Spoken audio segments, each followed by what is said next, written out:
Hello ladies and gentlemen and welcome back to Sunless Skies. In the last episode we managed to find the Forge of Souls. We basically spent our entire time here. But upon finishing that episode I said we needed to go and get some souls. Actually bribe the man to start the Forge of Souls. It turns out that I was being a little bit of an idiot. And apparently I was getting 3. I needed 5 and I was getting 3 per specimen that I gave him. I probably should have just given him one of the things. Sorry, I'm just trying to find my way back to the Forge of Souls. Here we go. Repair the forge. Yeah, I needed... Yes, I needed... The forge repaired 5, I have 3, and I only gave him 1 condemned experiment. So... let's give another condemned experiment. The first adventurer smiles at your offering. They appreciate ingenuity. The adventurer hands you a torch and instructs you in the melting down of your condemned experiment. The remnants you gather up in a clay bowl with a mortar and pestle. Grind it to a fine powder. This you sprinkle over the empty kilns. Good, good, the adventurer tells you. This will inspire them, make them remember their purpose. Here we go. The forge repaired. The forge is filled with a clamour of voices and coursation of light? Coursation of light? I think that's coursation. Could be wrong though. In his delight, the first adventurer goes to embrace you, but thinks better of it. You've done it, Captain! The servants of the forge have woken. Come, let us see who we can make. He leads you to the newly bright chambers. Along the way, he introduces you to the host of spirits. You meet thrones and dominions, the red ministers, to whom the adventurer is deferential in the extreme, the principalities of Chalcedon, wow, the sisters in green and gold, and the white minister herself. The forge is re-peopled with its spirits. The real work can now begin.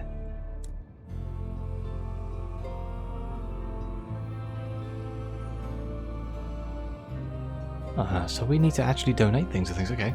The great chambers of the forge are ablaze with light. Smoke in blue and gold and black belches from the furnaces, attended by spirits in all manner of shape, hue and size. The spirits guard their dominions jealously and must be entreated to lend their skills in the creation of a new soul. There is work to be done.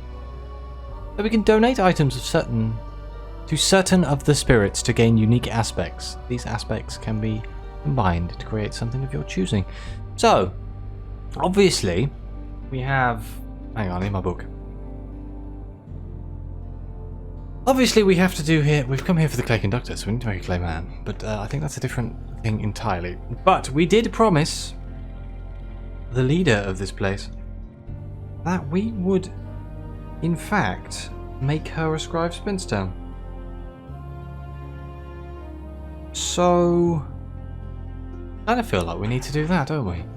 I'm just going to write down... make scribe spinster, I suppose. I kind of forgot about it. I didn't actually write it down, but I just thought about it then when I saw it at the top. We need aspect of verdance and aspect of dominion. So make 5 spinster. How bad could this actually go?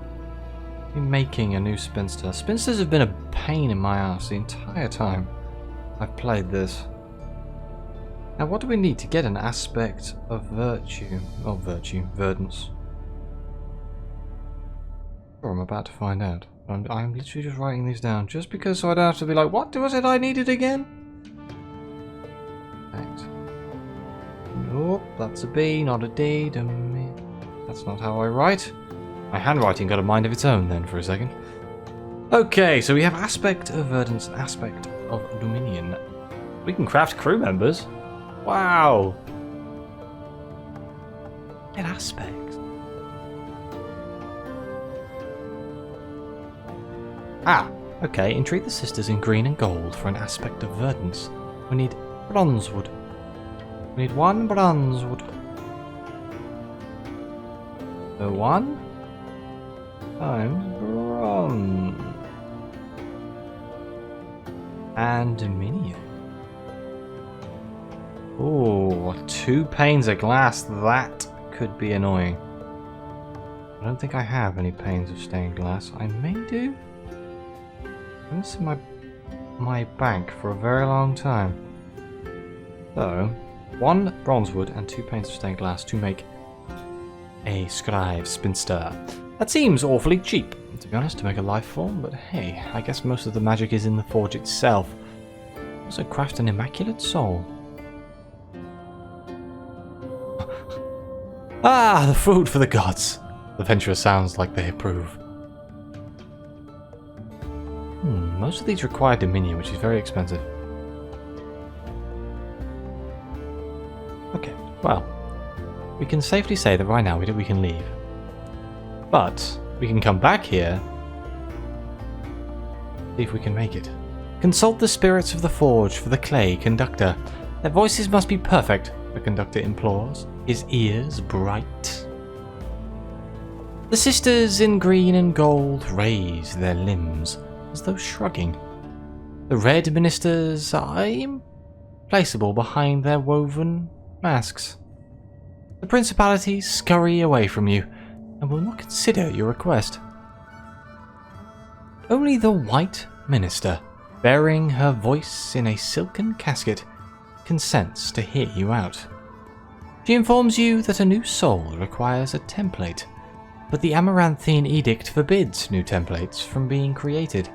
If one wishes to receive an exemption, one must visit the Sun's daughter at Death's door. You will need a testament of salt to petition her. Oh dear, I don't have a testament of salt. Bugger, I used it. Going to have to do the Lamb of the Mists, is it? Or something like that? Lady of the Mists? If I can get a testament of the salt. I knew writing that down would be useful. The clay conductor punctuates all of this with a grumbled monologue of impatience. Okay, let me just quickly write that down, otherwise I'll bloody forget. Death's door.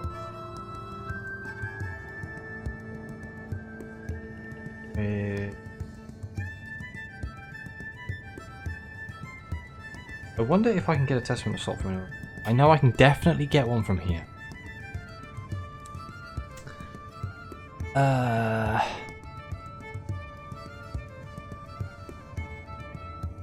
We can allow my Blemmigan to enter the forge.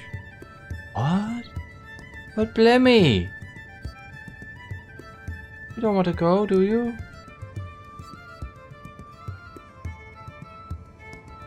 You're so good, Blemmigan. Okay, well. The Blemmigan stands on your foot. It reaches up to your hand and gives it a firm, solemn pat. This is where it wishes to be.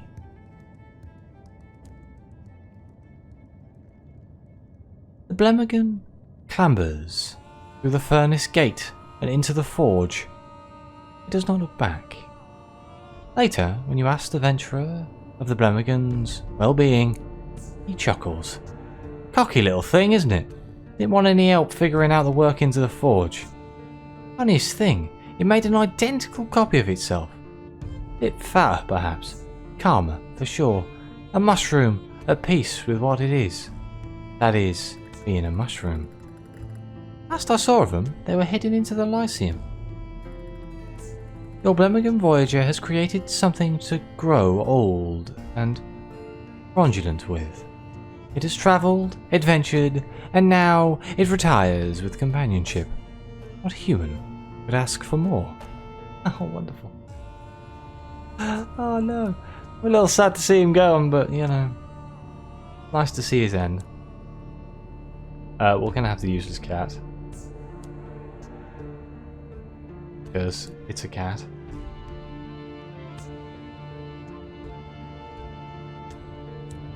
That was not what I wanted to do at all.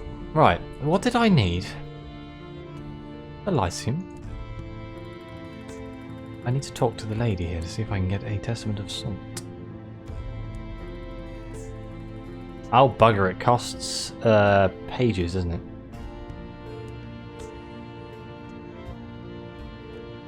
The Nameless Spirit leads you through. 5 spins to the size of a chapel rest in the centre of the Chamber of Restoration. Yes, here we go. Beseech the Lamentation for a Testament of Salt. Lamentation could bestow this, the recognition that a spirit is liberated from the shackles of mortal life. The trials for the Testament of Salt will take place in the Sepulchre archives below the reading room. Lazulite pillars, thick as the ribs of a colossus, hold up the many-vaulted roof. Great windows, bereft of glass, allow sunlight to flood in, bright as death. All but the nearest pillars are obscured in splendid, immortal radiance. Who will stand as surety? Well, sorry, gentlemen. 3 bodies are required to test the validity of your claim. Should you fail, punishment will be visited upon them. Terrible shame. The Lamentation is hanging from her long chain on a pillar before you. She requests that you select 3 companions to act as a guarantee of your good faith. Servants are considered suitable, but she supposes friends or employees will do. Whom will you select? So we can either have 3 stokers, sooty-fingered... Oh dear, I need to cough, sorry. Oh god. Something caught in the back of my throat then. The sooty-fingered keepers of the boiler, often to be found jerking off. 3 signallers, the quick and nimble communicators assure your safe passage through the skies. They are prone to backtalk. Or 3 gunners, the bloody-handed soldiers of your engine, stinking of oil and shot. They understand death. They will not be surprised. There are 3 gunners.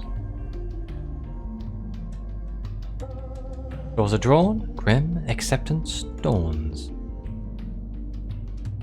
Okay, let's undergo the trial. Supplicants must undergo 1 of 3 trials to test their worthiness. The selection is at the Lamentation's discretion. You step into the bright, guided by the Lamentation's voice. Your 3 crew members are behind you. The ground dips. There are stairs, and then your vision darkens, adjusts. You stand in a long chamber. Long webs of dust garner on the crumbling, black stone walls.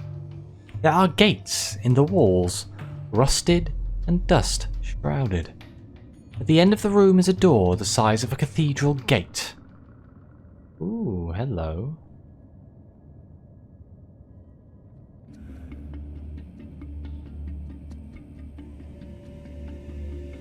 We can either open the Gate of Silver. Behind it you can hear the voice of an old friend who remained behind when London came to the heavens. Open Gate of Iron. Behind it you can hear the voice of one once beloved. A voice you never thought to hear again. Or we can open the Gate of Adamant. Behind it you can hear the plaintive cries of a fallen crewman. Or we can resist the urge to open the door. We would have an option to open the Gate of Copper. A voice wishes behind the gate, a voice you've never met, and yet achingly familiar. Yeah, we have to have Origins of the Urchin. Or if we had... we only have 3 Sky stories? Oh, isn't that a pain? Right, well, let's just try and brute force it. 36%, roll the dice, let's go. Whoops.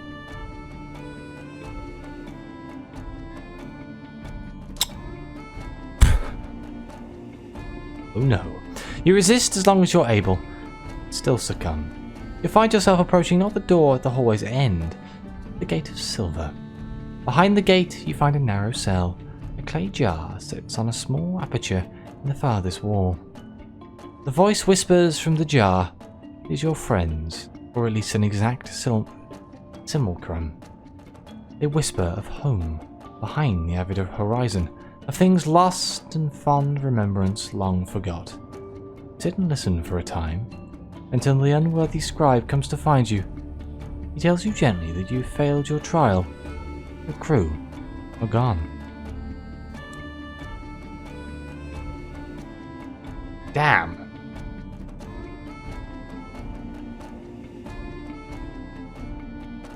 Well, isn't that a pain? Okay, another time. Well, we need more crew, because if I'm going to keep failing this, we're going to be churning through quite a lot of people. But let's see if I have any panes of glass in my bank. You can access our bank down in the Sky Barnet, which isn't too far away. And hopefully we don't come across anything nasty. It's quite nice to actually get out of the Forge of Souls. I think I've spent an episode there. Definitely the whole of last episode. And at least half of this one. Could be worse though, right? At least we're getting somewhere. Getting this Testament of Salt. I swear I can get a Testament of Salt from somewhere else. I never should have used the... Are you friendly? Somebody told me the colour coding. Yeah, good. Somebody told me the colour coding and I'd forgotten. I just assume that they are all evil and then worry about it after the fact.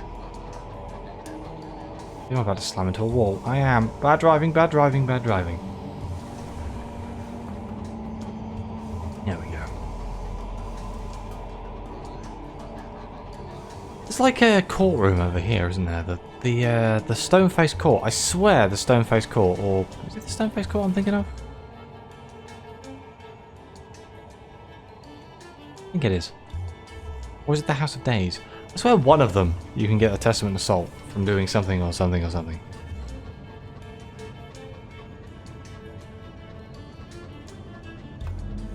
I mean, technically I've got another try. I've got 7 crew members. But at 36%, it seems like a hard pass. And if I open the wrong door, it seems like a fail. So... Unless one of those other doors is a pass state, if I'm lucky. I just need to know which one it is, which I don't.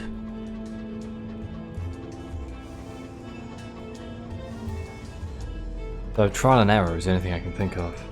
But then do I keep trying the 36% roll? Seems dangerous. And it's not my life on the line. I probably should have filled up on like 22 extras. I could just go back to London and, not London, sorry. New Winchester, and... just fill up my train with people and then just throw them. How bad could it be, right?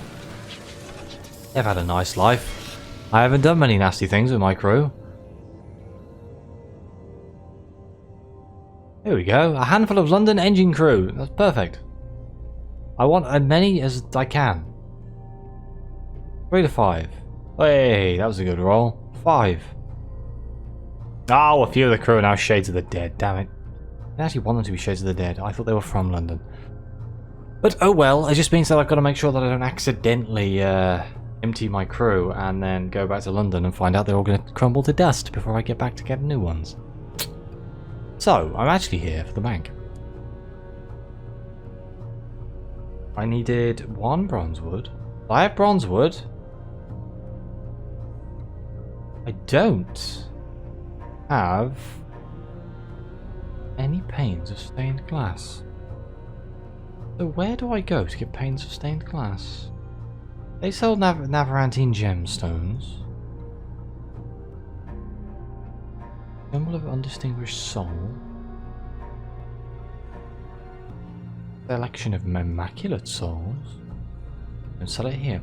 Which means I'm going to have to leave here anyway. Which means wait, kind of wasted my money a little bit there, didn't I? If I go back into the Reach, all of those dead men that I just bought are going to burst into flames.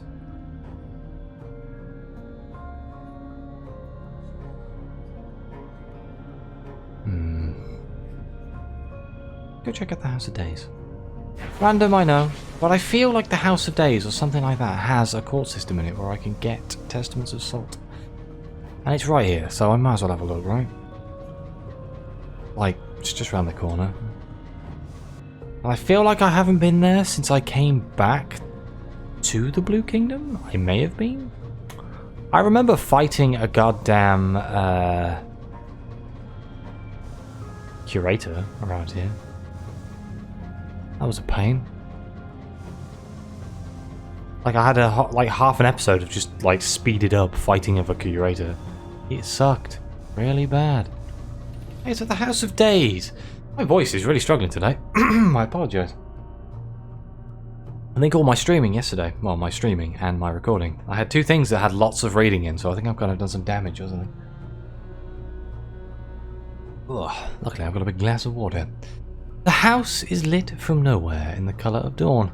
It has no windows anywhere in its great facade, only colonnades and stone. It gives the impression of having been extended again and again. Portions of the building are at different heights with different roofs. Antechamber of the Pantochrist. One may see the Pantochrist at any time. He appears as a sigil of flame at the heart of the House of Days. The same sigil is reflected in the polished stone. It is written at the head of the page, every page, in every appointment book in the house. It is spoken as greeting and parting by the servants of the house. To be noticed by the Pantochrist, however, requires effort and prior arrangement. Oh dear. Walk boldly into the presence. This is dangerous. It avoids certain literacies and rituals. Following protocols would be safer. Failing here will strip you of your status.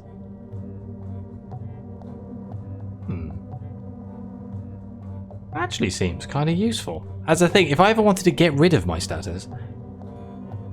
Well, we can't actually speak to him. It's not worth failing that, because that would just throw a wrench in everything. The House of Days is a palace so large that it is hard to see both ends of the facade. The staircase up is many stories tall and ballrooms wide. There is only one door. Spirits go in briskly. Those who come out are slower, not always sure where to go next. A masked, rubbery spirit sits on the steps holding an application tablet smeared in yellowish fluid. Application denied. No right of appeal. Let's light near the entrance. Once upon a time, the House of Days was only one court, with the Pantochrist inside. It built new courts each time a new need was found. Now, several floors of the House of Days are too low-ceilinged for a human to enter, and others are scaled for giants. Two sections of the house are underwater, and one burns without respite, catering to the spirits of those born in volcanoes. These surface differences do not signify. Signify? No, it is signify. I misread that completely, but I read it right and then my brain tricked. I was like, that doesn't sound right. Every court is essentially alike. A place to wait, a place to fill forms, a collection of weighing and measuring devices, a window with a secretary. A staple in any courtroom. We can mingle in the crowds. There are creatures and spirits without number. The servitor is hurrying towards you through a garden. Its robes flap and its porcelain mask is discombodied. It clutches an array of scrolls, diagrams for a new form of servitor. It stops in front of you. The voice in its jar is scratchy and out of breath. It asks if you can give it directions to the Forge of Souls.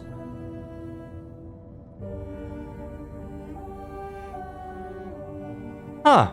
Why can I not do that? But okay, the risk is too great. Refuse to help. The servitor's voice screams to such a pitch that its jar cracks.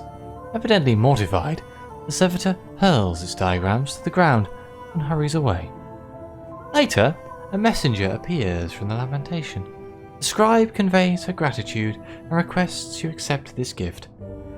She is sure you'll be able to find some use for it. The Lamentation considers it a sign of your ongoing cooperation for your mutual benefit. Interesting. Shall we see if we can get in? You have the status to enter, but you have not been to the House of Days before. There are rituals to perform.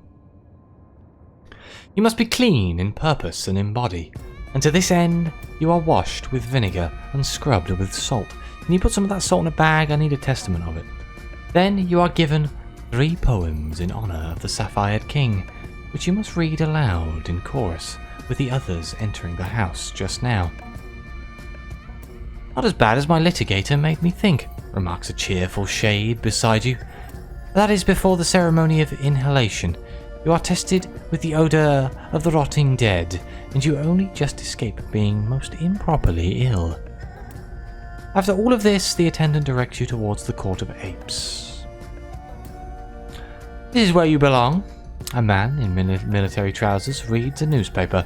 A masked gorilla holds a sheaf of documents written on banana leaf. On the wall is a sign that says everything in its place. When you read it a second time, it says the queue forms to the right. This is where you belong.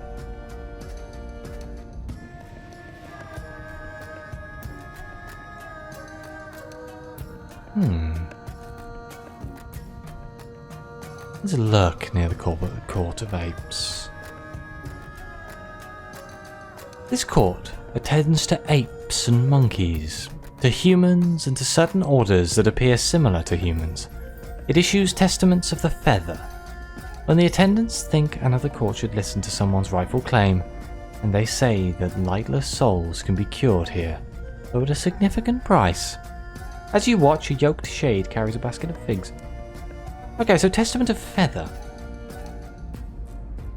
I'm going to write down what we get here. Because one day I'm going to be like, where the hell do I get a testament of feather? And I'm going to go, oh, right, there we go. Obviously, this is what I was thinking of. I wasn't thinking of testament of salt. I was thinking of a testament of the feather.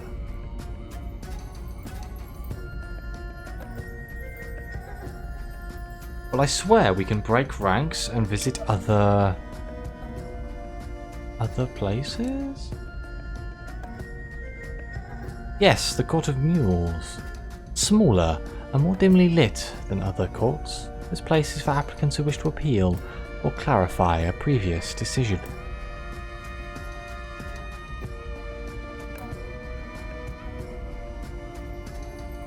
So we can study... Oh, wait a minute. Smaller and more dimly lit than other courts. This is a place for applicants who wish to appeal or clarify a previous decision.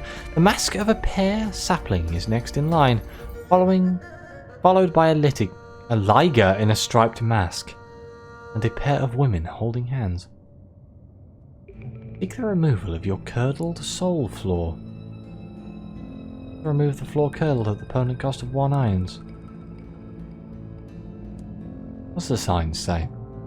The Court of Mules attends to the spirits that inherit more than one category, to exceptionally stubborn and determined spirits, and to appeals on rulings that have already been given. Q moves slowly. Okay, perhaps not. That's not what we're looking for. How about the Court of Oaks? The vaulted ceiling is distant as a cloud forest canopy. Spirits, too, are mostly vegetative and unyielding bronzewood, a Welsh yew. Some species with scales for bark. The officials and attendants of the court are masked, yoked shades in muddy overalls.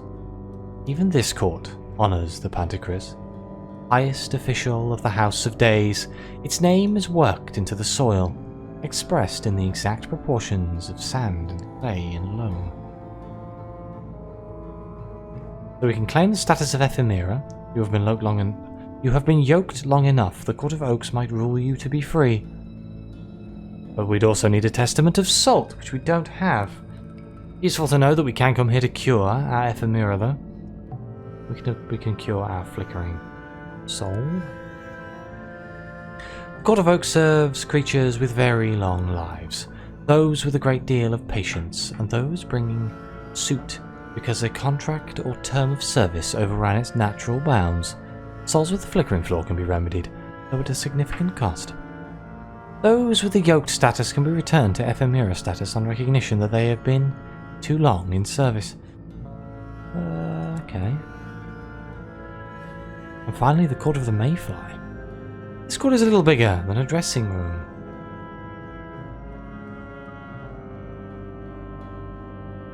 This court is a little bigger than a dressing room. The spirits that come here pass through quickly.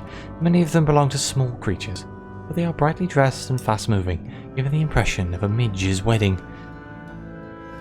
We can claim the status of ephemera from anti-deceased, or we can undergo a clear soul flaw. So no, I was incorrect in thinking that I could come to the House of Days to get a Testament of Salt. It appears the only way we can get a Testament of Salt is